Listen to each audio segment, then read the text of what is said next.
एक युवक ने शादी के कुछ साल बाद पिता से कहा कि वह विदेश जाकर व्यापार करना चाहता है।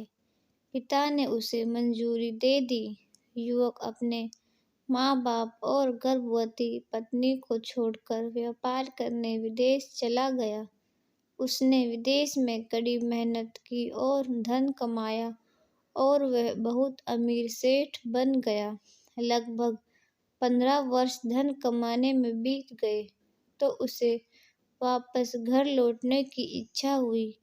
पत्नी को पत्र लिखकर उसने आने की सूचना दी और जहाज में बैठ गया। वह सेठ कुछ दिनों बाद अपने नगर पहुंचा। नगर के एक चौराहे पर ही उसने देखा कि एक व्यक्ति एक बोर्ड के साथ खड़ा था। उस बोर्ड पर उसने लिख रखा था, बेशकीमती ज्ञान के सूत्र। सेठ ने उस व्यक्ति के पास जाकर पता किया तो उसने बताया कि मैं बेशकीमती ज्ञान के सूत्र बेच रहा हूँ।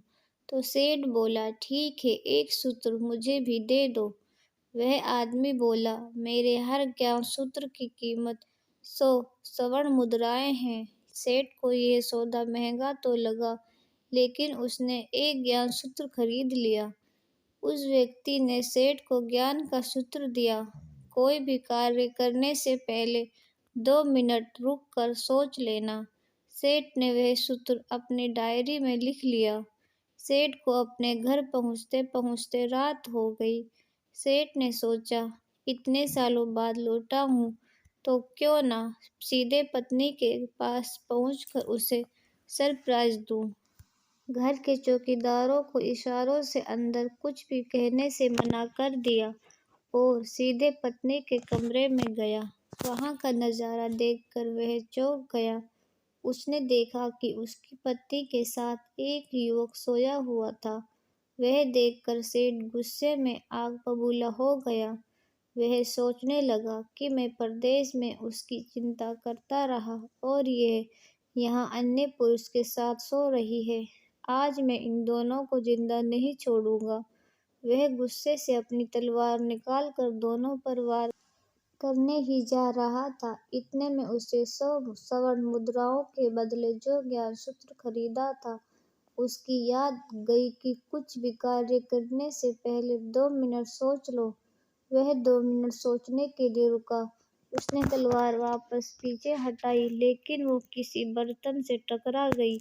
बर्तन के गिरने की आवाज से पत्नी की नींद खुल गई। आंख खोलते ही उसने अपने सामने अपने पति को देखा तो वह खुश हो गई और बोली, आपके बिना जीवन सूना सूना था। इंतजार में इतने वर्ष कैसे निकले यह मैं ही जानती हूँ। पत्नी ने इतना बोलकर पास सोए हुए युवक को उठाते हुए बोली, बेटा उठ जा, तेरे पिताजी आए हैं।